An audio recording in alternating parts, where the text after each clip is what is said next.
भूतले स्वयंरूपाकथमह्यं ददाति स्वपदान्तिकं वन्देऽहं श्रीगुरौ श्रीयुतपदकमलं श्रीगुरून् वैष्णवांश्च श्रीरूपं साग्रजातं सचैव रघुनाथान्वितं तं सजीवं साद्वैतं सावधूतं परिजनसहितं कृष्णचैतन्यदेवं श्रीराधा कृष्णपादान् सहगणललिता श्रीविशाखान्वितांश्च नमो विष्णुपादाय कृष्णपृष्ठाय भूतले श्रीमते भक्तिवेदान्त स्वामिने नामिने नमस्ते सरस्वती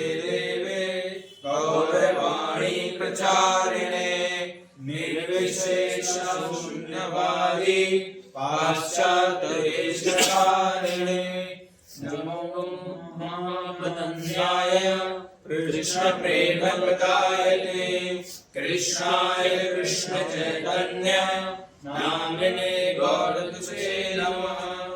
हे कृष्ण करुणा सिंधु दीनबन्धो जगत्पते गोपेश गोपिकाकान्त राधाकान्त नमोस्तुते तप्त काञ्चन गौरांगी राधे वृंदावनेश्वरी वृषभानुसुते देवी प्रणमामि हरिप्रिये वाञ्छाकल्पतरुभ्यश्च कृपा सिन्धुभ्यैव च पतितानां पावनेभ्यो वैष्णवेभ्यो नमो नमः। जय श्री कृष्ण चैतन्य प्रभु नित्यानंद श्री अद्वैत गदाधर श्रीवासादि गौर भक्तवृंद। हरे कृष्णा कृष्णा कृष्णा हरे हरे हरे राम राम राम हरे हरे।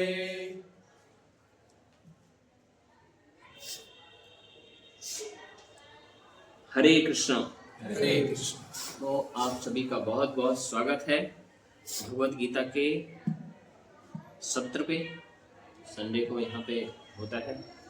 तो आपको हम एक स्टोरी बताते हैं, ठीक है। और स्टोरी ये है कि एक बार एक साइंटिस्ट हुए, है ना। आप सब लोग उनका नाम जानते होंगे, न्यूटन।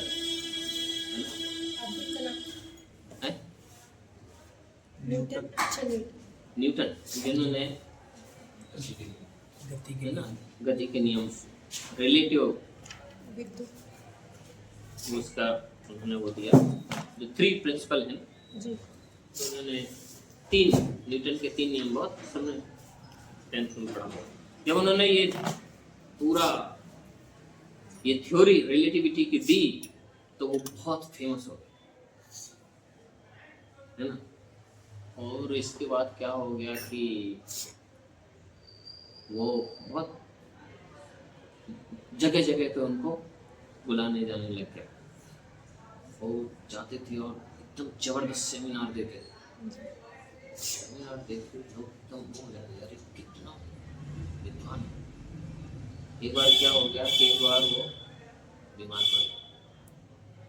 जब बीमार पड़ गए तो उनका जा नहीं पा रहे, उनका ड्राइवर था, वो बोले अरे सर मैं भी दे सकता हूँ।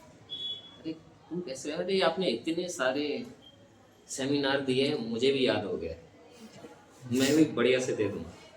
पक्का? बोले हाँ आप बस ऐसा करिए, आप गाड़ी के में बैठे रहिएगा, मैं अच्छे से सेमिनार दूँगा, आपसे भी बढ़िया दूँगा। अच्छा ठीक है। तो चले गए। जाके ये ड्राइवर ने वैसे उसी भी कोई स्टाइल में जैसे न्यूटन करते थे, और उसने भी जोर से लेक्चर दिया और इतना हिट हुआ, सब लोग ताली बजाने, क्या बात है। और उसी बीच में एक व्यक्ति, एक लड़का खड़ा हुआ, सर मेरा प्रश्न। समझ गए? तो ये ड्राइवर है, तो उसको तो उतना ही याद। वो क्या बोले कि अरे आपको जो प्रश्न है ना, क्या प्रश्न है, ठीक है आप, मैं अपने ड्राइवर को बोलता हूँ, वो आपके प्रश्न का उत्तर देगा। तो गाड़ी में कौन थे? तो मैंने बोला कि आप प्रश्न का उत्तर आप दे दो। तो वो न्यूटन गए और उन्होंने जैसे प्रश्न पूछे सारे उत्तर दिए, तो सब लोग बहुत ज्यादा आश्चर्यचकित हो गए, अरे इसका ड्राइवर इतना विद्वान है तो ये कितना होगा, समझ में? तो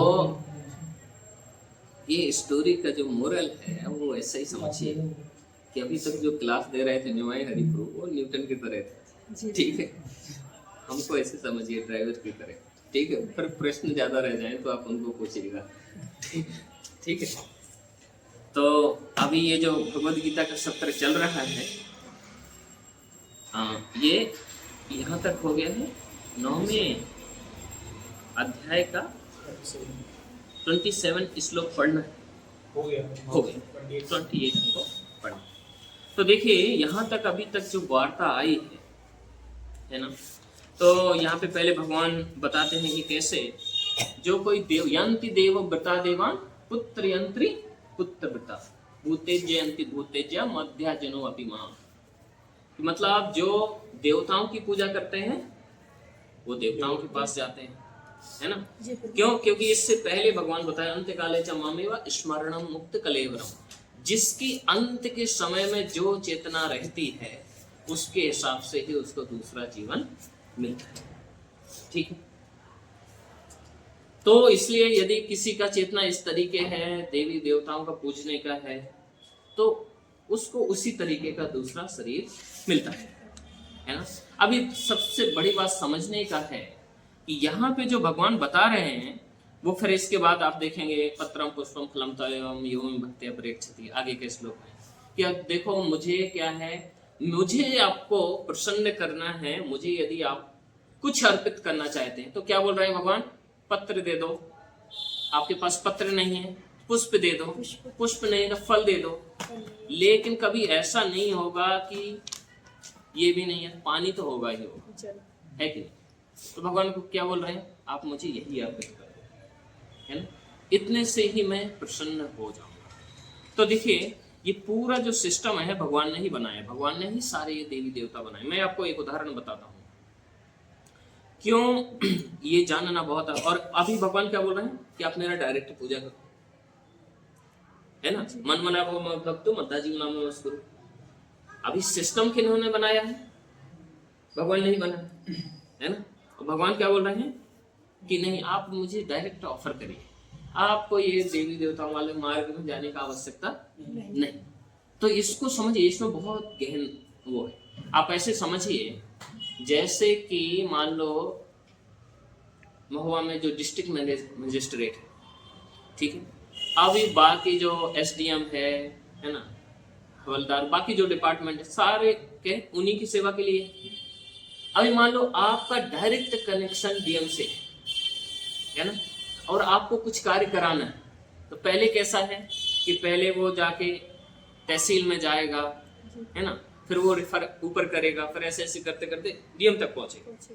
लेकिन यदि किसी का डायरेक्ट कांटेक्ट डीएम से ही है तो वो डीएम क्या बोलते हैं, अरे आप फाइल लेके आइए, मैं फोन कर दूंगा, डायरेक्ट आपको मेरे पास भेजेंगे।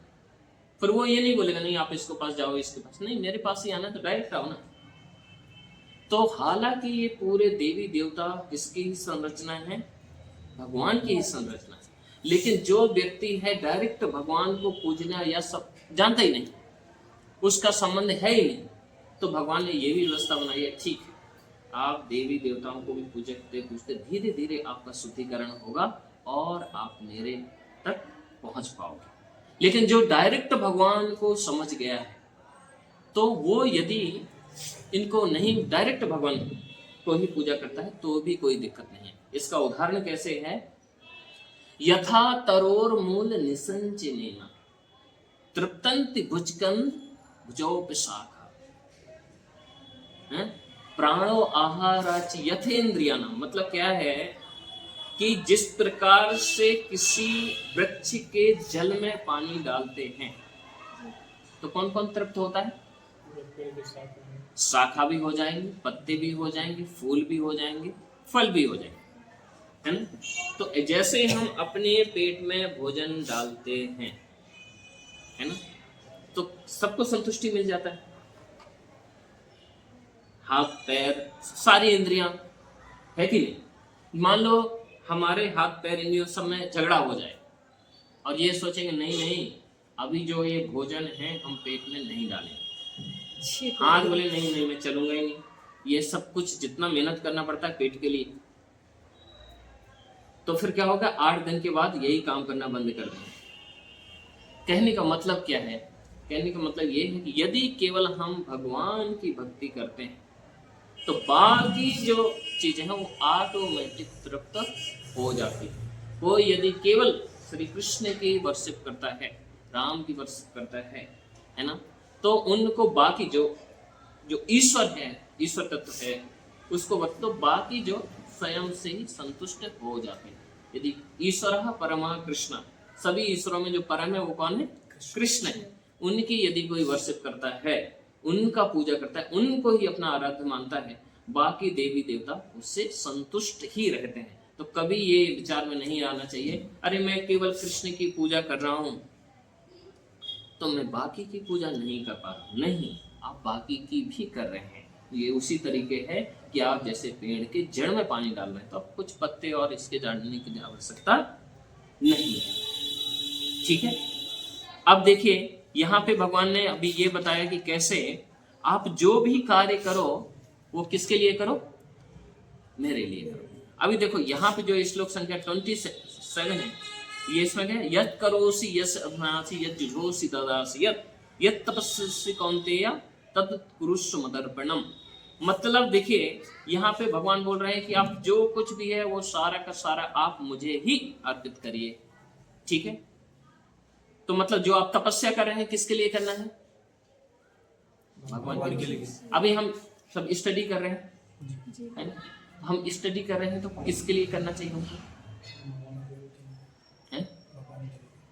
लेकिन भाव कैसे होता है? लेकिन वास्तव में भाव कैसे होना चाहिए? भाव ये होना चाहिए मैं अच्छे से पढ़ाई करूं, अच्छे से नौकरी प्राप्त करूं और इससे जो भी होगा मैं भगवान की सेवा में लगाऊंगा। या बहुत अच्छा मार्क्स लेके आता हूं और भक्ति भी करता हूं तो दूसरे लोग भी क्या बोलेंगे, अरे ये भक्ति भी करता है और साथ ही साथ में देखो स्टडी में भी अभ्यस्त है ना। तो फिर ये कैसे हो जाएगा? ये भगवान की भक्ति के जैसे वो हो गया, है ना। तो इसलिए जो भी हम कार्य कर रहे हैं वो कैसे करना है? भगवान इससे प्रसन्न होंगे क्या? यदि हमने ये अपने मानसिकता बिठा ली तो आप देखेंगे कोई भी गलत कार्य नहीं करेंगे, वो केवल यही करेंगे ये भगवान को प्रसन्न करने वाला है क्या।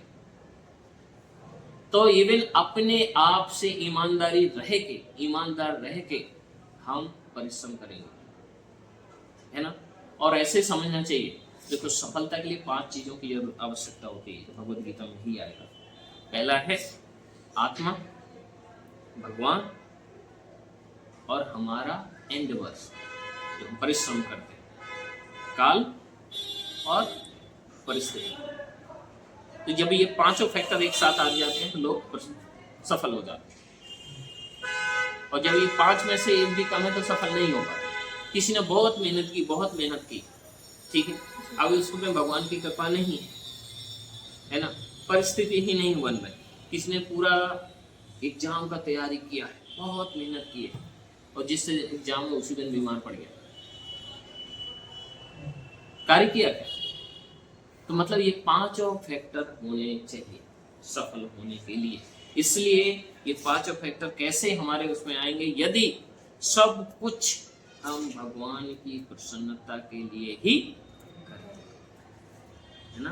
तो इसलिए हमको किस पे आश्रित रहना है? पूर्ण रूप से भगवान पे आश्रित रहना, ठीक है। इसके अलावा और किसी में नहीं, है ना। ये श्लोक संख्या 20 है, तो आप इसको मेरे पीछे दोहराइए। शुभ अशुभ फलैरेवं मोक्ष से कर्म बंधने संन्यास योग युक्तात्मा विमुक्तो पापवेश्यसि। विमुक्तो मामुपैस्यसि। हाँ, तो इसका जो शब्दार्थ है शुभ मतलब शुभ, ठीक है। अशुभ मतलब अशुभ, फल मतलब फलों के द्वारा, एवं इस प्रकार मोक्ष से मुक्त हो जाओगे। कर्म मतलब कर्म से, बंधन मतलब बंधन से, संन्यास संन्यास के, योग मतलब योग से, युक्त आत्मा मन को स्थिर करके विमुक्त मुक्त हुआ, माम मुझे उपैस्यसि प्राप्त होगे। तो देखिए इसका जो अर्थ है, इस तरह कर्म बंधन से, अभी ये क्यों, यदि कोई किसी तरीके से भगवान को ही सब कुछ अर्पित करता है तो क्या होगा, वो कर्म के बंधन से मुक्त हो जाए। अभी कोई कहते कि नहीं, अभी हम तो सब कुछ अच्छे ही कर्म करते हैं, कुछ लोग करते हैं ना, जैसे मान लो किसी ने कि स्कूल खोल दिया, कुआं खोद दिए, लोगों को पानी हैंडपंप लगा दिए, है ना, और ऐसे करके वो बहुत समाज सेवा करता है, तो भाई अरे क्या दिक्कत है, मैं तो अच्छे कर्म कर रहा हूँ, है ना। लेकिन भगवान कैसे है, सभी प्रकार के अच्छे और बुरे, शुभ और अशुभ, ये भी कर्मों से उसको उबार देते हैं। अभी कोई कहे कि नहीं शुभ कर्म करते हैं उससे क्या दिक्कत है, आप लोगों को लगता है शुभ कर्म करते हैं जैसे यज्ञ हो गया, दान करते होंगे, है ना, इससे क्या दिक्कत है, इससे कोई दिक्कत है? पाप और पुण्य के ऊपर निर्भर करती है। हाँ, मान लो हमने पुण्य किए, पुण्य हमारे लिए दिक्कत है कि नहीं है? सब लोग की प्राप्ति हो जाएगी, फिर पाप करना पड़ेगा। हाँ, दिक्कत है। दिक्कत क्या है, किसी ने बहुत सारे पुण्य कर लिए तो वो पुण्य का भोग करने के लिए भी उसको उच्च लोकों में जाना होता है ना, स्वर्ग लोक जैसे, जहाँ पे बहुत ऐश्वर्य है।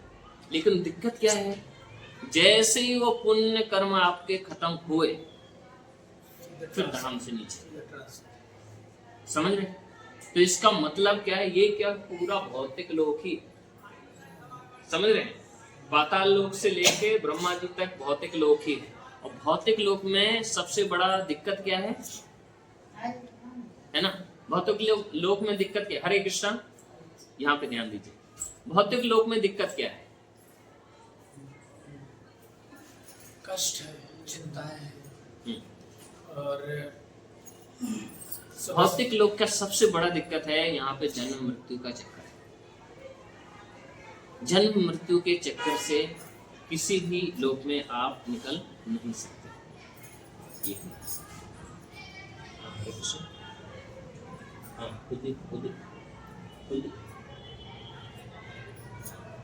नहीं, हाँ वो है तो आप इनको बोल दीजिए, नहीं ठीक है। तो कैसे है, हाँ, क्यों ये जो हमारे शुभ कर्म भी हमको, तो प्रभुपाद जी बताते हैं कि देखिए ये जो भौतिक संसार है ये कैसा है, स्टूल के जैसा है।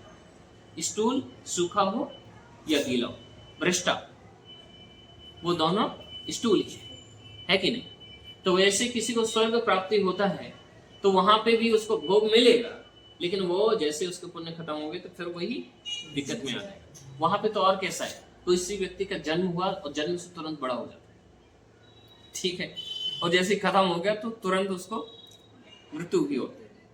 तो ये सारे लोगों में इसलिए जो पुण्य कर्म भी है उसके पीछे भी नहीं भागना चाहिए। हमको किसके पीछे भागना चाहिए कि ये पाप और पुण्य दोनों हमको ये भौतिक संसार में फंसाते हैं। तो इसलिए हमको दोनों से ही बाहर निकलने का प्रयास करना चाहिए, है ना। तो इसलिए आगे का श्लोक आई थिंक आया होगा, यज्ञार्थात कर्मो अन्यत्र लोको अयम कर्म बंधना। जैसे यज्ञ जैसे कर्म भी हैं, वो भी कैसे हमको कर्म के बंधन से बांधते हैं। तो हमको इन कर्म के बंधन से ऊपर जाने का ही प्रयत्न करना चाहिए, है ना। वो नहीं करेंगे तो फिर क्या, और उनसे जाने का प्रयत्न क्या है, ये भगवान बोल रहे हैं कि यदि आप ऐसा सब कुछ मुझे अर्पित करते हो, मुझे ही चढ़ाते हो, मेरा ही एकमात्र आप आश्रय लेके चलते हो, तो क्या हो जाएगा? भगवान इन दोनों कर्मों से मुक्त कर देंगे। देखिए, ये भव सागर से किस कोई निकाल सकता है, तो केवल और केवल कौन निकाल सकता है? भगवान ही निकाल सकता है, और कोई नहीं निकाल सकता, है ना। तो इसलिए हमको इसमें बहुत विशेष ध्यान देना चाहिए। इसलिए आप देखेंगे इसका जो तात्पर्य है, गुरु के निर्देश में कृष्ण भावनामृत में रहकर कर्म करने को युक्त कहते हैं। तो देखिए, जो हम कर्म भी करते हैं, तो हमको कर्म कैसे करना चाहिए? किसी के निर्देश में आगे करना चाहिए, खासकर गुरु के निर्देश में। उदाहरण के लिए आप ऐसे समझो, हमारे सारे के सारे कर्म हैं वो भक्तिमय हो सकते हैं, है ना। कैसे हो सकते हैं? भक्ति में कैसे हो सकते हैं? केवल अपना यदि हम चेतना बदल लें। यदि हम स्टडी कर रहे हैं और ये सोच के कर रहे हैं, नहीं ये स्टडी से क्या होगा कि मैं बहुत अच्छा करूंगा, इससे भगवान का और अच्छे से प्रचार होगा, मेरा जॉब लग जाएगा, जो धन अर्जित करूंगा तो मैं इससे भगवान का प्रचार में ही लगाऊंगा। आपका सोच क्या है? भगवान की सेवा। तो आपका ये कार्य भी कैसे हो गया? भक्ति में, है ना। मतलब हर कार्य, ये समझिए, सब जितने भी हम कार्य करते हैं वो सारे के सारे कृष्णमय हो सकते हैं। इसलिए जो भी कार्य करते हैं हमको कैसे करना चाहिए? किसी के निर्देश में करना चाहिए। निर्देश में तभी तो हमारी ऐसा चेतना आएगा, है ना, नहीं तो नहीं आता। तो इसीलिए बहुत आवश्यक है कि हम इस तरह, इसलिए रूप गोस्वामी इसको बोलते हैं युक्त वैराग्य। युक्त वैराग्य का मतलब क्या है? हमको चीजों से आसक्ति नहीं, लेकिन क्योंकि वो आवश्यक है, भगवान की इससे सेवा हो रही है, तो हमको ये कर रहे हैं। उदाहरण के लिए समझिए, जैसे मान लो कोई साधु है, सन्यासी है, उसको कहाँ रहना चाहिए? एकांत जंगल में रहना चाहिए, यही है। लेकिन अभी देखेंगे ये मंदिर कहाँ पे होते हैं? सिटी के बीचों बीच, है ना। ऐसा क्यों? क्योंकि यदि सिटी के बीच में है तो बाकी के लोग आएंगे और उनको क्या करेंगे? प्रचार करेंगे भगवत भक्ति का। तो यदि किसी का ये उद्देश्य है कि मैं सिटी में रह के भी केवल भगवान की वाणी का ही प्रचार करूंगा, तो देखने में तो ऐसा लग रहा है अरे ये बड़ा आलीशान जगह पे रह रहे हैं, लेकिन उनका उद्देश्य वो आलीशान जगह पे रहना नहीं है। उनका उद्देश्य क्या है? भगवान का प्रचार। कई बार ये प्रश्न उठता है कि अरे इस्कॉन में इतने बड़े बड़े मंदिर बनाते हैं, है ना, इतना मंदिर क्यों बनाने का आवश्यकता है ना, गरीबों में बांट देना चाहिए, है ना। यदि इतने बड़े मंदिर, आलीशान फैसिलिटी क्रिएट नहीं की जाए तो क्या लोग वहां पे आएंगे? हम तो घास फूस के उसमें भी रह सकते हैं, उधर पे कोई आएगा? कोई नहीं आएगा, है ना, कोई नहीं आएगा। इसीलिए यदि हम कृष्ण के लिए हम ऐसा कुछ बड़ा फैसिलिटी क्रिएट करते हैं, है ना, या कोई कहे यार इतना भक्ति करते हैं, कितना तो दिन रात पढ़ाई में लगे रहते हैं, है ना। किसी का ये है कि मैं बहुत बड़ा ऑफिसर बनूंगा और फिर भगवान के उतनी अच्छे से सेवा करूं, ऐसे करके भी तो वो कार्य करने में उसको क्या दिक्कत है? या कोई ऐसा हो जाए कि नहीं मैं पूर्ण रूप से भगवान की ही सेवा में लग जाऊं, तो ऐसा कोई भी कार्य वो करे तो कोई निंदनीय नहीं है। अल्टीमेट क्या होना चाहिए? भगवान की सेवा, है ना।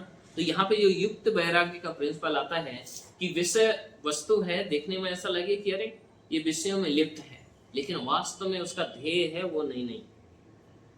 ध्येय यही है कि ये भौतिक संसार कैसा है? कष्टकारी है, दुखमय है, इससे निकलना ही मेरी सबसे पहली प्राथमिकता है। अभी उसके लिए हो सकता है शुरुआती चीजों में ऐसा लगे कि अरे ये कितना भौतिक चीजों में लिप्त जैसा लग रहा है ना, लेकिन नहीं, उन भौतिक वस्तुओं को भी हमको कृष्ण की सेवा में लगाना चाहिए, और हम लगा सकते हैं। यदि हमारे पास टैलेंट है, टैलेंट को भगवान की सेवा में लगा सकते हैं, है ना। कोई सोशल मीडिया में बहुत एक्टिव है, वो भी भगवान के प्रचार में उसको उपयोग कर सकता है। किसी को कुकिंग बहुत अच्छा आता है ना, आके यहाँ पे भगवान के लिए अच्छा प्रसाद बना सकता है ना। किसी को डेकोरेशन बहुत अच्छा आता है, वो भगवान की सेवा में डेकोरेट कर सकते हैं। किसी को लैपटॉप चलाना बहुत अच्छा आता है ना, तो उसमें भी भगवान के प्रचार के लिए अलग अलग तरह के पीपीटी और वीडियोज बना के भगवान का प्रचार कर सकते हैं। इसका मतलब क्या है कि जो भी हमारे अंदर टैलेंट है वो भगवान की सेवा में लगाना है ना। तो ये क्या है, ये युक्त वैराग्य के जैसे है। मैं आपको एक और उदाहरण देता हूं कि रघुनाथ दास गोस्वामी वो कैसे थे। वो बहुत ही बड़े पिता की संतान, ये समझिए कि वो बंगाल में जमींदार है, लेकिन उनका जो पूरा चित्त था किसमें लगा था, कैसे मैं चैतन्य महाप्रभु की सेवा करूं, पूरा एकदम। तो उनके माता पिता एक ही संतान है, उनके माता पिता ने क्या किया कि अरे ये तो तुरंत भागता रहता है ना, जहां पे चैतन्य महाप्रभु देखते हैं हरे कृष्णा महामंत्र करते करते भागता है। तो उन्होंने कहा अरे इसको ऐसा करो, इसका विषयों में मन ही नहीं लगता, घर के कुछ उसमें मन ही नहीं लगता, इसका विवाह कर दो। तो उसको विवाह कर दी, लेकिन फिर भी वो क्या करते थे, पत्नी के साथ में भागवतम पढ़ते थे, समझ रहे। और वो चैतन्य महाप्रभु के पास जाते हैं, अरे चैतन्य महाप्रभु मुझे घर छोड़ के मुझे आना है आपकी सेवा में। चैतन्य महाप्रभु बोलते हैं नहीं आप अभी जाके फिर से घर में ही रहो। बोले नहीं महाप्रभु मैं नहीं रह सकता। चैतन्य महाप्रभु उनको उदाहरण देते हैं, वो बोलते हैं यदि कोई स्त्री है उसका कोई अपने पति के अलावा किसी दूसरे के साथ में संबंध, तो अपने पति के प्रति वो कैसे रहेगी, बहुत सचेत रहेगी ताकि उसको कोई भी पता नहीं चले, अच्छे से सेवा करेगी, है ना। लेकिन उसका चित्त क्या है, कहीं दूसरी जगह। चैतन्य महाप्रभु बोले वैसे ही आपको घर में जाना चाहिए, क्योंकि आपका चित्त किस पे लगा है, कृष्ण पे लगा है। तो आपको जो घर के कार्य हैं वो कैसे करना चाहिए, और भी अच्छे से ध्यान पूर्वक करना चाहिए। क्यों, ताकि इन लोगों को शक नहीं हो कि आप तो किसी दूसरे को चाहते हो, है ना। उसी प्रकार हम भी, हमारा यदि चित्त श्री कृष्ण पे ही है तो हम भी जो कार्य कर रहे हैं बहुत सावधानी पूर्वक करने चाहिए। नहीं करेंगे तो फिर क्या होगा, घर के लोगों को शक हो जाएगा, अरे ये पढ़ाई नहीं करता, दिन भर हरे कृष्णा करता रहता है, तो ये तो ठीक नहीं है ना। तो हमको कैसे करना चाहिए, बिल्कुल दृढ़ होके, हमारा जो चित्त है वो कृष्ण है, लेकिन ये भी कार्य करना मुझे आवश्यक है। ठीक है, आगे। अनासक्तस्य विषयान् यथा, हाँ बोलिए, अनासक्त विषयान् हाँ यथार्हम् उपयुञ्जतः निबन्धः कृष्ण संबंधे युक्तं वैराग्यम् उच्यते। तो यहाँ पे युक्त वैराग्य क्या है, मतलब कि घर में या जो हम अपना कार्य कर रहे हैं वो कार्य को करते हुए कृष्ण की भक्ति कैसे करें, क्योंकि हमारा मेन उद्देश्य क्या है, कृष्ण की भक्ति में लगना। देखिए जो भगवान के भक्त हैं ना, वो कुछ भी कार्य करें फिर भी आप समझिए उनका जो चित्त है वो भगवान पे ही लगा रहता है। मैं आपको एक और स्टोरी बताता हूँ। एक बार एक भगवान के बहुत अच्छे भक्त थे, है ना, वो भगवान की निरंतर सेवा में ही लगे रहते, लेकिन वहां का एक मुस्लिम शासक था।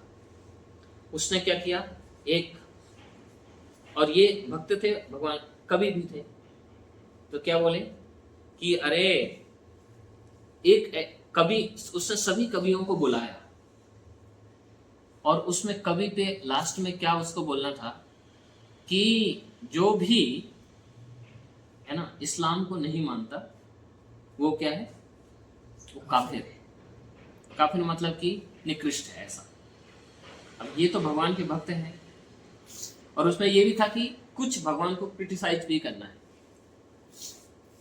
है ना, और ऐसे करके मतलब भगवान का नाम भी आना चाहिए, और बाद में ये सिद्ध करना है कि इस्लाम सबसे श्रेष्ठ है ऐसे। अभी इनको भी उधर भी बोलाया गया, अभी ये कुछ बोल नहीं सकते थे, तो ये कविता बनाए और लिखे, क्या बोले? लाम गेसु है मानंद मेरे घनश्याम के, है ना? लाम गेसु है मानंद मेरे घनश्याम के, काफिर हैं वो जो बंदे नहीं इस्लाम के। समझ में नहीं आया इसका अर्थ? समझिए, लाम होता है बाल, केस। तो भगवान के बाल कैसे हैं? गेसु मतलब घुंघराले। लाम गेसु हैं मानिंद, और सुनने वालों, मेरे जो घनश्याम के बाल हैं वो कैसे हैं? घुंघराले हैं। लाम गेसु हैं मानिंद मेरे घनश्याम के, काफिर हैं वो सब नीच है जो बंदे नहीं इस लाम के, जिनको आकर्षण भगवान के इन बालों पे नहीं है, वो कैसे निकृष्ट है। समझ रहे हैं? तो जो भगवान के भक्त होते हैं वो कैसे इन किन के प्रकार भगवान का ही प्रशंसा करते हैं। जो मूर्ख होते हैं उनको समझ में नहीं आता, है ना। तो देखिए ये कैसे कार्य भी हो गया, और उनका जो अटूट भगवान के प्रति भक्ति है वो भी बना रहा, है ना। तो इसलिए रूप गोस्वामी क्या बोलते हैं? रूप गोस्वामी कहते हैं कि जब हम इस जगत में हैं तब तक हम कर्म करना पड़ता है, सभी को कर्म करना पड़ता है, तो इसलिए कर्म से कोई बच नहीं सकता, और बचने का प्रयास भी नहीं करना चाहिए। हम कर्म करना बंद नहीं कर सकते। कोई कह सकता है कर्म करना, जब तक हमारी ये इंद्रियां हैं। देखिए कुछ कुछ दर्शन ऐसे भी हैं, अध्यात्म, अपने आप को अध्यात्म बोलते हैं, और वो क्या बोलते हैं? अरे नहीं, कुछ कर्म करने के लिए सब कुछ छोड़ दो। अभी हमारी इंद्रियां शुद्ध नहीं है और हमने सब कुछ छोड़ दिया, है ना, क्या होगा? अरे दिक्कत में पड़ जाएंगे। तो हमको अपनी इंद्रियों को कैसे शुद्ध करना है? कर्म करके, भगवान की सेवा में लगा के। इसलिए अतः श्री कृष्ण नामादि ना भवेत ग्राह्यम इंद्रिया सेवान्मुखे ही जीवानो स्वयं एव स्फूर्तिदा। मतलब अपनी जो इंद्रियां हैं वो किसमें लगाना चाहिए? भगवान की सेवा में। यदि भगवान की सेवा में अपनी ये इंद्रियां लगाएंगे तो क्या है? वो इंद्रियां शुद्ध होती जाएंगी, है ना। मतलब कि आंखें हैं तो हमको किस में लगाना चाहिए? भगवान के दर्शन। कान है तो हमको किस में लगाना चाहिए? भगवान के कीर्तन में, भगवान की कथा श्रवण में। हमको अपने वाणी किस में लगाना चाहिए? भगवान का गुणगान करने में। हमको अपने पैर किस में लगाने चाहिए? मंदिर की ओर जाने में, तीर्थ स्थल की ओर जाने में, कीर्तन में, डांस करने में। हमारे हाथ किस में लगने चाहिए? भगवान के लिए कुकिंग करने में, भगवान का मृदंग बजाने में, करताल बजाने में, है ना। तो ये यही होना चाहिए कि पूर्ण रूप से मेरी इंद्रियां कैसे भगवान की सेवा में लगे, और ये ऐसे करके लगाएंगे तो क्या होगा? धीरे धीरे सने सने वो शुद्धिकरण बढ़े और हम शुद्ध होते हैं। यदि कर्म करके उसके फल कृष्ण को अर्पित कर दिए जाएं, है ना, तो जो फल है, फल में हमको कभी भी अपना आधिपत्य नहीं जमाना।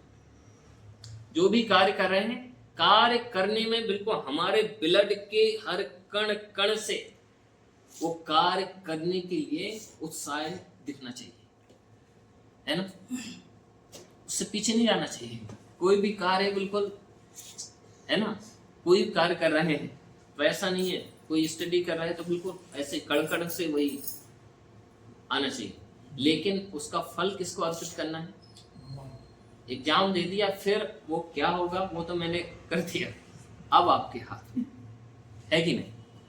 ठीक है, लेकिन फल किसको अर्पित किए जाएं? कृष्ण को। इसी को क्या बोलते हैं? युक्त वैराग्य। मतलब अपने कार्य में पूर्ण रूप से लगना, लेकिन जब फल की बात आ जाए, जैसे मान लो अभी हम है हो सकता है कुछ दिन के बाद भगवान हमको बहुत सारा धन दे दे, बहुत सारा हमको प्रसिद्धि दे दे, ठीक है। पता चला कि हम ना कुछ एमएलए बन जाए, कुछ ऐसे ये भी हो सकता है ना, भविष्य के लिए। लेकिन जब हम ये होने के बाद फिर हमको ये नहीं, अरे मैंने तो अपनी दम में किया, ये नहीं होना चाहिए। क्या होना चाहिए? नहीं मेरा क्या होगा, है ना, करने और कराने वाले ठाकुर जी। तो हमारा पूरा का पूरा जो ध्येय होना चाहिए वो क्या होना चाहिए? ठाकुर जी के उसके लिए होना चाहिए। वस्तुतः संन्यास में उत्पन्न होने पर ऐसे कर्मों को चित्त रूपी दर्शन स्वच्छ हो जाता है और कर्ता ज्यों ज्यों क्रमशः आत्म साक्षात्कार की ओर प्रगति करता है त्यों त्यों वह परमेश्वर के प्रति पूर्णतया समर्पित होता रहता है। तो जैसे ही हम ऐसी आदत बना लेंगे, छोटे छोटे कर्म हैं भगवान को अर्पित करने का हैबिट डाल लेंगे, तो क्या है, वो हमको हमारे चित्त के शुद्धिकरण में ही उपयोग होगा। चित्त एक दिन में शुद्ध नहीं होता।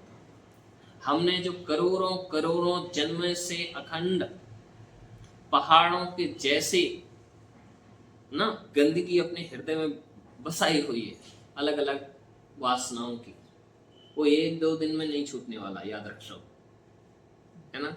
आज पूरा 16 माला हरे कृष्ण महामंत्र करेंगे, नहीं होगा, सालों साल करते रहना पड़ेगा, बगैर रुके करते रहना पड़ेगा, है ना। तब धीरे धीरे वो चित्त शुद्ध होगा। कभी भी ये नहीं करना चाहिए नहीं अरे अभी हो ही नहीं रहा, है ना, नहीं, हम प्रयास नहीं छोड़ेंगे। तो उससे क्या होता है, हमारा चित्त धीरे धीरे शुद्ध होता है ना। और अतएव अंत में वह मुक्त हो जाता है और यह मुक्ति भी विशिष्ट होती है। इस मुक्ति से वह ब्रह्म ज्योति में तदत्कार नहीं होता, अपितु भगवत धाम में प्रवेश करता है। तो जिस तरीके से यदि हम भगवान को अपने कर्म अर्पित करेंगे, धीरे धीरे हमारी आसक्ति किनके साथ में होगी? भगवान के साथ में होगी, तो उससे मुक्त हो जाएगा। मुक्त का मतलब ये नहीं है कि वो ब्रह्म ज्योति में लीन हो जाए, नहीं, क्योंकि वो मुक्ति कैसी है, वहां पे कुछ करने के लिए नहीं है। और जीव का स्वरूप क्या है? कुछ करना, सेवा करना। अब वहां सेवा है ही नहीं, तो वहां से भी वो परेशान होकर फिर से आ जाएगा। इसलिए जब भगवत धाम पे जाता है तो वहां पे क्या मिलता है? भगवान की सेवा करने का मौका मिलता है। हर रूप में वो भगवान की सेवा, जब भगवान की सेवा करता है तो वो भगवान के साथ में उसका आदान प्रदान होता है। इसलिए ये मुक्ति बहुत विशेष है। और वो क्या है? भगवान के धाम में ही प्रवेश मिलना। और कैसा है भगवान का धाम? यद गत्वा न निवर्तन्ते तद्धामं परमं मम। जो एक बार वहां पहुंच जाता है फिर उसको दोबारा इस भौतिक संसार में नहीं आना पड़ता। ये भौतिक संसार में क्यों नहीं आना? अरे इसमें बड़े कष्ट है ना, ये लाइट क्यों जल रहा है, देखने में दिक्कत हो रहा है ना, ये ऑनलाइन क्यों चल रहा है, क्योंकि कुछ लोगों को यहाँ आने में भी दिक्कत हो रहा है ना। ठीक है, चलो आप उधर है, उधर ही है कि नहीं। वैसे ही बाइक क्यों बना है? चलने में दिक्कत हो रहा, ठीक है। एसी क्यों है? गर्मी लग रहा था। तो ये भौतिक संसार में हर पग पग में परेशानी। हम कैसा है, थोड़ा सा सॉल्यूशन निकालते हैं, टेम्पररी सॉल्यूशन। गर्मी लग रही है, एक कमरे में एसी बना लिया, क्या सोचते हैं? नहीं अभी यही पूर्णता है जीवन। नहीं, ये कष्ट तो पड़ने वाले। आप चलो ठीक है, अभी मनुष्य जीवन मिल गया। मनुष्य जीवन मिला है किसके लिए? भगवान का भजन करने के लिए। जैसे किसी को कार दे दी जाए ऑफिस में जाने के लिए, लेकिन वो अपना कार जो है ऑफिस नहीं ले जाता, इधर उधर के कामों में घुमाता रहता है। क्या होगा? कुछ दिन में ऑफिस वाले को कार छीन लेंगे। यही होगा ना।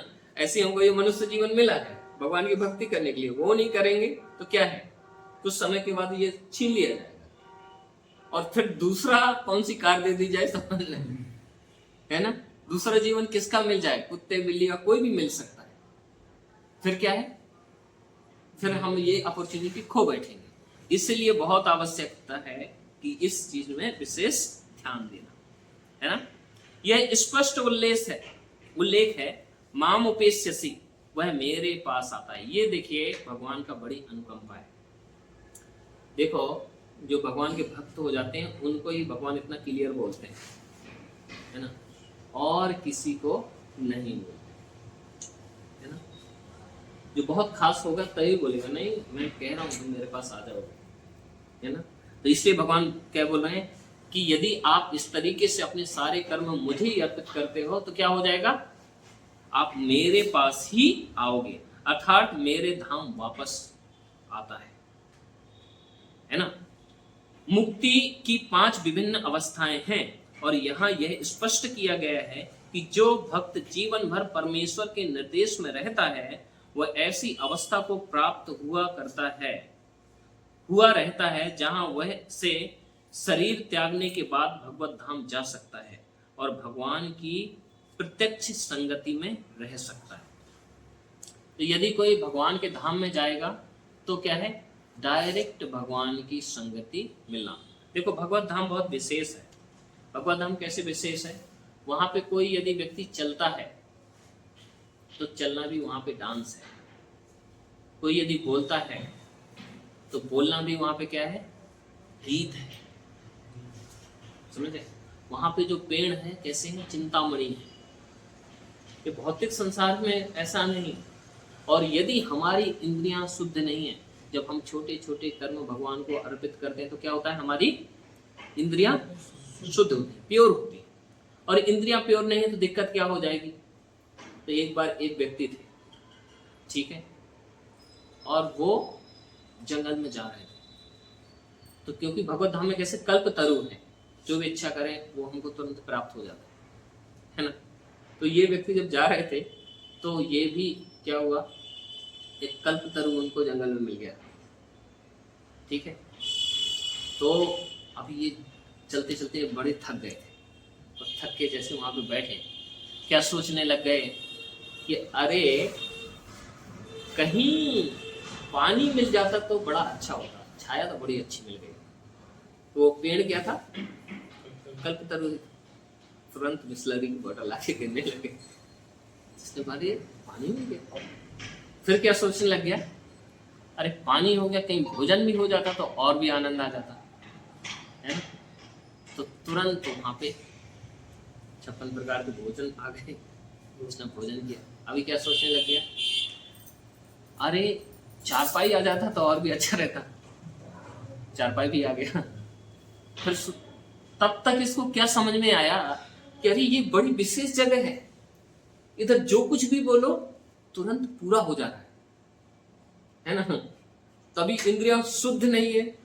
तो पता है ये क्या सोचा, कहीं में वो क्या सोचने लग गया, बहुत सारा सोना आ जाए, धन आ जाए। तुरंत पैसे की बारिश होने लगी, बहुत सारा धन आ गया, है ना। फिर क्या सोच रहा है, अरे इतना सारा धन आ गया, कहीं चोर आ गए तो जैसे ही सोचा था वो चोर भी आ गया, वो सारा धन लूट के लेके चले गए। तो जैसा था वो वैसा ही बचा। तो यदि हमारी इंद्रियां शुद्ध नहीं है, और मान लो हमको भगवान के धाम भी भेज दिया गया, तो हम उधर क्या करेंगे यही करेंगे, है ना। इसलिए बहुत आवश्यक है कि हम अपनी इंद्रियां यही ही शुद्ध कर लें, और ये कर लेंगे तो फिर भगवान के धाम जाएंगे तो कोई सी चीज का हमको आसक्ति नहीं रहेगी, प्योर। तो वही बोलते हैं कि जो हम अपने कर्म हैं भगवान को अर्पित करते हैं तो धीरे धीरे हमारी इंद्रियों में शुद्धि होगी। जिस व्यक्ति में अपने जीवन को भगवत सेवा में रत रखने के अतिरिक्त अन्य कोई रुचि नहीं होती है ना, वह वास्तविक सन्यासी है। तो सन्यास लेने के लिए कोई आवश्यक है कि नहीं, बिल्कुल सन्यास लेके डंडा लेके रहेंगे, नहीं। सन्यास का वास्तविक मतलब क्या बोल रहे हैं प्रभा जी यहाँ पे, किसी चीज की आसक्ति, मतलब कि जो भी हम कर्म कर रहे हैं वो कर्म को भगवान की सेवा में लगाना, भले ही वो घर में रहे, कुछ भी कार्य करे ये नहीं, लेकिन उसका चेतन कैसा होना चाहिए, ये कर्म करने से मेरा भगवत भक्ति बढ़ रहा है कि नहीं बढ़ रहा है। कोई बिजनेस कर रहा है ना, धन अर्जित कर रहा है, वो सन्यासी है क्या लगता है? हाँ, यदि ये उसका मंतव्य है कि नहीं, जितना ये धन आ रहा है इससे मैं भगवान की कितने दिव्यता के साथ सेवा करूं, भगवान का अच्छे से अच्छा 56 प्रकार का भोग लगाऊं, अच्छे से अच्छे वस्त्र को करूं, है ना, भगवान के नाम संकीर्तन में हजारों हजारों लोगों को बुलाऊं और उनको प्रसाद खिलाऊं, ये मेरा वो है। तो ऐसा व्यक्ति यदि संन्यास नहीं भी लेता कोई दिक्कत नहीं, वो सन्यासी के जैसे ही कार्य कर रहा है।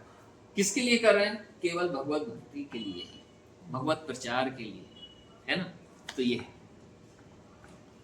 तो ये कैसा ऐसा व्यक्ति क्या है? वास्तविक सन्यासी है। जैसे आप ही लोग समझिए, है ना, ये हमारा चित्त रहता है कि अरे पूरा 6 दिन कितना लगा रहना पड़ता है, संडे कब आए, फिर हम जाके भगवत चर्चा सुनेंगे, कीर्तन करेंगे।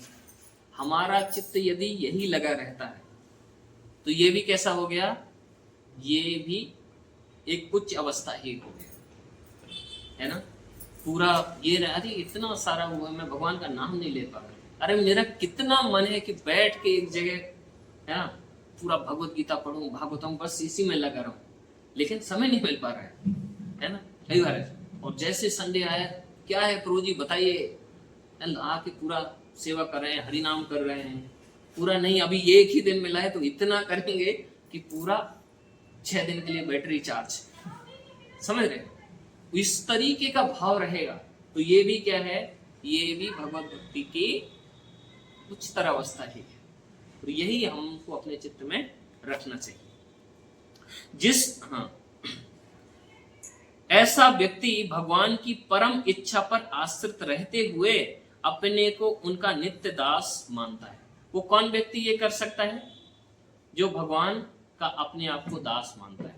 किसी को यदि अपने भगवान का अपने को स्वामी बनने का किसी को भाव है, वो भगवान की सेवा नहीं कर पाएगा, क्योंकि अहंकार के वश में वो नहीं कर पाएगा। अतः वह जो कुछ करता है भगवान के लाभ के लिए करता है। तो यहाँ सबसे बड़ी बात है, जो भी हम कार्य कर रहे हैं किसके लिए करना चाहिए? भगवान की प्रसन्नता के लिए करना चाहिए। वह जो कुछ कर्म करता है भगवान की सेवा करने के लिए करता है। वह सकाम कर्मों या वेद वर्ण कर्तव्यों का ध्यान नहीं देता। कई बार कैसे होता है कि आप देखेंगे कि जो भगवान के भक्त हो जाते हैं तो आप देखेंगे जैसे ना बहुत सारे विधि विधान का हो सकता पालन नहीं करें, वेद में जैसे नियम है उनका पालन नहीं करें, है ना, लेकिन क्या है, वो भी उनको फर्क नहीं पहुंचाता। क्यों? क्योंकि उनका जो अंतिम लक्ष्य है वो क्या है? भगवान। जैसे हम यथा तरोर मूल निसंचिनेना, जैसे ही किसी पेड़ के जड़ में पानी डालते हैं तो पत्ते, फल, फूल सभी संतुष्ट हो जाते हैं। पेट में हम आहार डालते हैं, सारे अंगों में शक्ति आ जाती है। उसी प्रकार यदि केवल भगवान को कोई सब कुछ अर्पित करता है तो बाकी कोई विधि विधान नहीं भी करता है तो भी चलता है ना। सामान्य मनुष्य के लिए वेद वर्णित कर्तव्यों को संपन्न करना अनिवार्य है। सामान्य व्यक्ति के लिए ये वेद वर्णित कर्तव्य क्या है? जैसे ना अभी मान लो जो भी हमारे पूजा अनुष्ठान ये सारे होते हैं, नौ दुर्गा हो गया, गणेश चतुर्थी हो गया, ये सबको ये करने चाहिए। एक साधारण व्यक्ति को ये करना चाहिए। लेकिन यदि कोई भगवान का डायरेक्ट भक्त है और मान लो ये नहीं कर पाता तो उसको ये नहीं सोचना चाहिए अरे मेरा ये सब छूट गया, नहीं, क्योंकि वो जड़ में पानी पहले से डाल ही रहा है तो बाकी ऑटोमेटिक उससे संतुष्ट नहीं होंगे। देखिए वैदिक अनुष्ठानों का यही है, बहुत सारे ग्रह होते हैं, है ना, उनके निवारण के लिए कुछ कुछ क्रियाएं करनी होती हैं। तो मान लो कोई भगवान का भक्त हो गया, मान लो वो नहीं कर रहा तो कोई ये नहीं है कि नहीं उसको करना ही है ना, वेद वर्णित है उसको तो करना ही चाहिए। तो यहाँ पे गए उससे वो ऊपर उठ जाता है। किंतु शुद्ध भक्त भगवान की सेवा में पूर्णतया रत होकर कभी कभी वेदों द्वारा अनुमोदित कर्तव्यों का विरोध करता प्रतीत होता है तो वस्तुतः विरोध नहीं है। देखने में ऐसा लगता है अरे ये विधि विधान पालन नहीं कर रहे, है ना, जैसे सुबह उठ के सूर्य भगवान को हमने जल नहीं दिया, है ना, और ऐसे ऐसे अन्य पूरे दिन कार्यकलाप होते हैं। मान लो कोई नहीं भी कर पाया, ऐसा लगता है कि अरे ये तो अपने आप को अध्यात्मवादी समझता है और लोग ये सारी चीजें पालन नहीं करता। यदि नहीं भी पालन कर पाता है तो भी उसके लिए ये विरोध नहीं है। क्यों? क्योंकि वो परम भगवान के चरण को पकड़ा हुआ है। लेकिन यदि कोई भगवान की भक्ति नहीं कर रहा हो, ये सारे कार्य नहीं कर रहा है, तो उसके लिए दिक्कत वाली बात है, उसको फिर करना चाहिए, है ना। अभी कोई बहुत ऐसे समझिए कि किसी ने बिल्कुल हायर उसको, जैसे अभी हमने डीएम का उदाहरण दिया था, उससे कोई कनेक्शन है, तो मान लो बाकी जो उसके डिपार्टमेंट है उसका कोई नियम कानून नहीं भी पालन करे, तो उसका क्या माफ हो जाता है ना। उसी प्रकार की अतः वैष्णव आचार्यों का कथन है कि बुद्धिमान से बुद्धिमान व्यक्ति भी शुद्ध भक्ति की योजना तथा कार्यों को सक्षम नहीं समझ सकता। क्यों?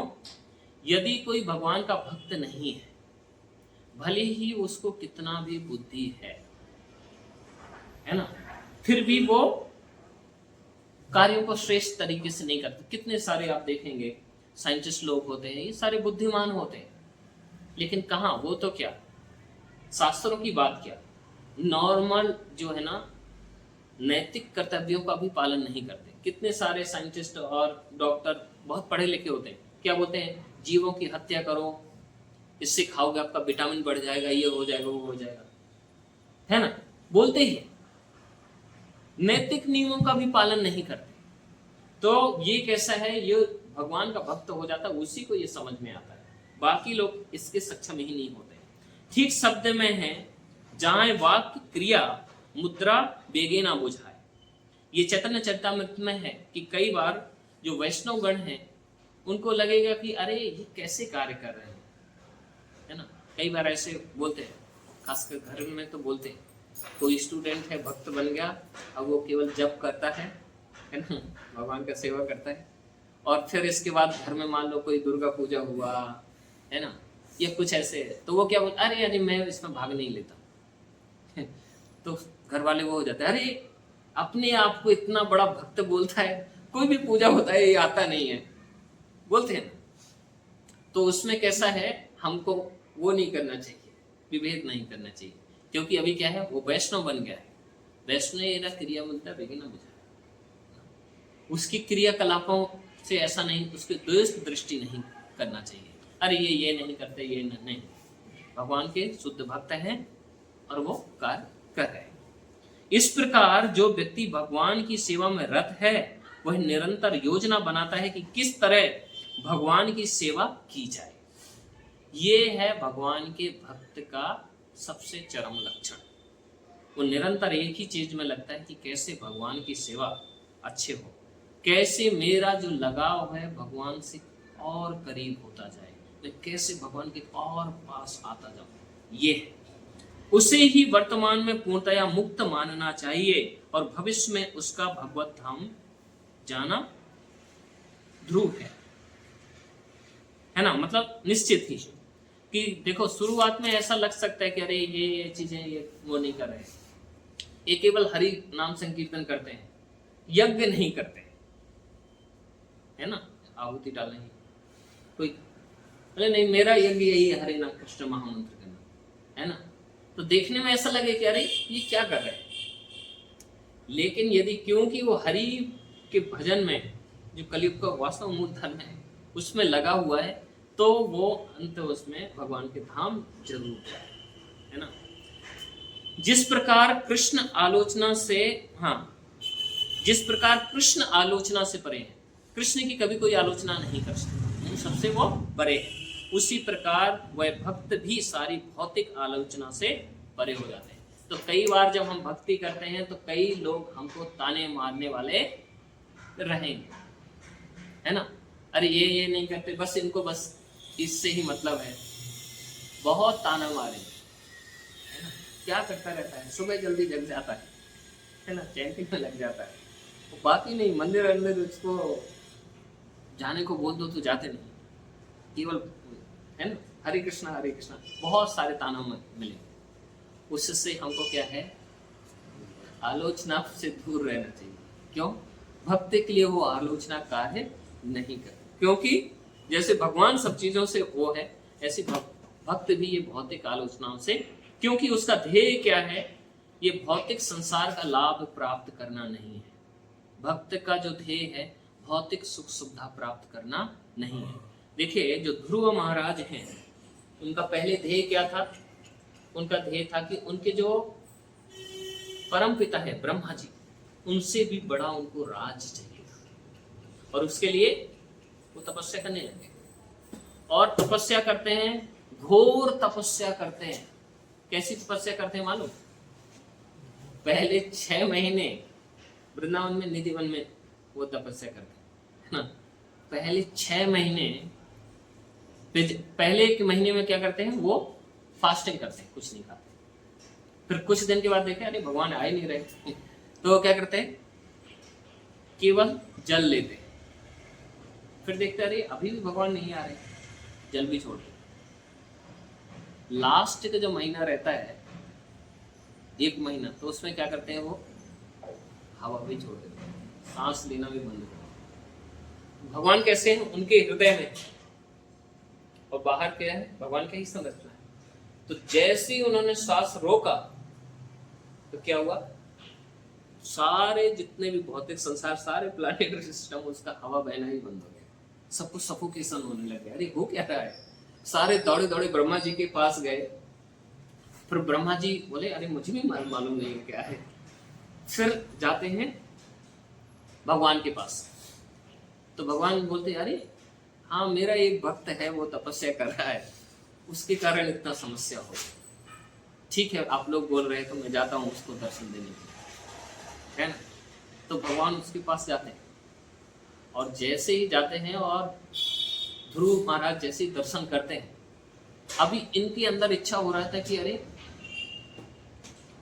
मैं कुछ भगवान की स्तुति करूं, लेकिन अभी उनको कुछ समझ नहीं आ रहा है क्या करूं। भगवान क्या करता है, अपना शंख जो है उनके सर में रख देते हैं। तो देखो भगवान में कैसा शक्ति है, जैसे ही वो शंख उसके सर में रखा, सारे वेद शास्त्र 1 सेकंड में ही डाउनलोड हो गए, समझ रहे। और इसके बाद वो सीधे भगवान की स्तुति गाने लगे। इसके बाद भगवान बोलते हैं आप वरदान मांगिए। बोले नहीं नहीं, अभी आप मिल गए हैं यही बहुत है, और मुझे अभी कुछ नहीं चाहिए। बोले नहीं, आपका इच्छा था ना कि आपके जो पितामह हैं उनसे भी बड़ा राज्य चाहिए। बोले नहीं नहीं, मुझे नहीं चाहिए। तो देखिए जो भगवान के भक्त हैं वो पहले इच्छा करते हैं, लेकिन जब भगवान प्राप्त हो जाते फिर वो इच्छा भी चली जाती है, और सोचने लग जाते अरे मैंने ये क्या गड़बड़, भगवान से क्या इच्छा कर ली, है ना। तो देखिए भगवान से कोई चीज मांगना बिल्कुल ऐसे ही है, कैसे है, जैसे हीरे जवाहरात पैसों के बड़े बड़े, ये समझिए कि पहाड़ खड़े हैं, है ना। और भगवान से हम मांग रहे हैं भगवान हमको ये दे दो दे दो, तो वो मालूम कैसा है, हम ये बोल रहे हैं भगवान अरे ये सिक्कों का ढेर लगा है, 1 रुपए उठा लूं क्या। अरे मांगना है तो पूरा पहाड़ ही मांग लो, समझ रहे हैं। और भगवान देना चाहेंगे तो वो पहाड़ आपके नाम कर देंगे। तो भगवान के साथ में कैसी भक्ति करना चाहिए, ऐसे करना चाहिए कि अनमोटिवेटेड, अनइंटरप्टेड, किसी मोटिवेशन से मैं नहीं होना चाहिए। मैं इसलिए भक्ति कर रहा हूं क्योंकि मुझे ये चीज मिल जाए, वो नहीं होना चाहिए। और अनइंटरप्टेड, बगैर रुकावट के, निरंतर। जब ऐसी भगवान की भक्ति करते हैं तो जो भी ऐसा नहीं है कि भगवान अपने भक्तों को ब्रह्म से भिखारी बना के रखे, ऐसा नहीं है। भागवतम इसका प्रमाण है। जितने भी ये सम्राट, पूरे संसार के सम्राट रहे, मालूम कौन रहे, भगवान की शुद्ध भक्ति है ना। तो ऐसा नहीं है भगवान अपने भक्तों को भूखे छोड़ रहे, लेकिन आवश्यकता किसकी है, भगवान पे हमको पूर्ण रूप से समर्पित होने की आवश्यकता है। और यदि ये होता है तो बाकी केयर कैसा करें, भगवान कर देते हैं। कोई भगवान के ऊपर समर्पित होके तो देखिए, शिला प्रभुपाद जी जब यहाँ से जाते हैं तो देखिए वहां पे कोई नहीं है अमेरिका में, एक सिंगल व्यक्ति को नहीं जानते प्रभुपाद जी। और किन लोगों को प्रचार किए, हिप्पी। वो लोग हैं जो क्या बोलते हैं, 30 साल से जो ओल्ड व्यक्ति है उसकी बात नहीं सुनेगा। क्यों? क्योंकि ये लोग नालायक लोग। और प्रभुपाद जी कितने साल के हैं? तो इसलिए ये लोग गवर्नमेंट और किसी का बात मानते ही नहीं थे, हिप्पी लोग थे, है ना। और ये करते क्या थे, जो कुछ इनको पसंद आ जाए, है ना। नशा करना है, हाँ ठीक है नशा करो, है ना। अवैध संबंध रखना है, हाँ रख लो। ऐसे प्रभुपाद जी जहां बाबुरी में रहते थे और जब वो अपने रूम पे जाते थे तो इनके सीढ़ियों के आजू बाजू ये हिप्पी लोग नशा करके वहां पड़े रहते थे और कई बार तो प्रभुपाद जी को उनको लांघते हुए जाना पड़ता था। समझ रहे? ऐसे लोगों को ये भगवत गीता के माध्यम से हिप्पी को प्रभुपाद जी ने क्या बना दिया, हैप्पी बना दिया। वासु घोष प्रभु हैं जो प्रभुपाद जी के डिसिपल हैं, वृंदावन में रहते हैं, कानपुर आए थे और वो बहुत अच्छा, उन्होंने कई भाषाओं का ज्ञान है। तो टेम्पल ओपनिंग के बाद वो बोले कि वो वही लेक्चर दे रहे थे, तो उन सबसे बोले कि आप लोग किस भाषा में सुनना चाहते हैं, है ना। उन्होंने बोला था which language you want to hear, तो सब बोले कि अरे संस्कृत, क्योंकि अभी गोरे अमेरिकन बॉडी तो उससे संस्कृत बोल देते हैं। तो क्या किए, वो सीधे संस्कृत में बोलना चालू कर दिया। फिर सब बोले नहीं नहीं प्रभु हिंदी में बोलिए। तो इसके बाद वो फिर हिंदी में लेक्चर दिए, है ना। और लेक्चर के अंत में मालूम क्या बोले, यदि आप मेरी हिस्ट्री जानो तो मेरे माता पिता, मेरे परदादा सब गाय का मांस खाने वाले हैं, क्रिश्चियन हैं। फिर मैं ऐसे परिवार से आता हूं, लेकिन मैंने शिला प्रभुपाद जी का शरण लिया, उनके आदेशों का पालन किया। आज मैं शास्त्र पढ़ सकता हूं, शास्त्र बोल सकता हूं, शास्त्र समझ सकता हूं, सब कर सकता हूं। फिर सबको वो बोल रहे थे, आप लोग यदि आप अपने पूर्वजों का ध्यान दें तो आप किसी न किसी ऋषि के वंशज होंगे। यदि आप लोग ऐसे जो परम आचार्य हैं उनका शरण बहुत दृढ़ता के साथ ले लें तो आप क्या कर सकते हो, आप सोच भी नहीं सकते। मतलब वो ये बोल रहे थे कि देखो कोई कैसे भी बैकग्राउंड से आ रहा है, वो यदि शुद्ध भक्त का संग ले लेता है तो उनको कितना कृपा होता है। लेकिन जो ऑलरेडी पवित्र उससे है ना, वो यदि बहुत दृढ़ता के साथ ये शास्त्रों को ग्रहण करे तो वो क्या है, पूरी दुनिया में धमाल मचा सकता है, पूरी दुनिया में। और इसका उदाहरण कौन, प्रभुपाद जी स्वयं है। एक सिंगल व्यक्ति ने पूरे संसार में भगवान का प्रचार किए। तो क्या आवश्यकता क्या है, हम यदि उतने ही दृढ़ हो जाए तो हर एक व्यक्ति ब्रह्मांडे तारेते शक्ति धरे जाने जाने, चैतन्य महाप्रभु का ये वो है, हर एक व्यक्ति के अंदर ब्रह्मांड को पवित्र करने की शक्ति है। महोबा तो बहुत छोटा है कि नहीं। यदि आप सब लोग ठान ले कि नहीं पूरा अच्छे से शास्त्र अध्ययन करेंगे और ये शास्त्र सबको एक एक व्यक्ति को पढ़ाएंगे घर पे, तो ये बिल्कुल कर सकते, कोई बड़ी बात नहीं है। हमारे जो प्रेरणा स्रोत है उनके अंदर ये शक्ति है, उन्होंने करके दिखाया है।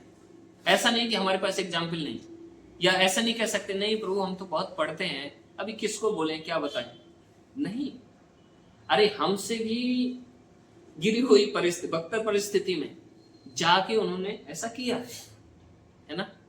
तो ऐसा और भी कोई कर सकता है। बस क्या है, यदि हमारा उतना भाव रहे भगवान के प्रति सरेंडर का तो ये संभव है।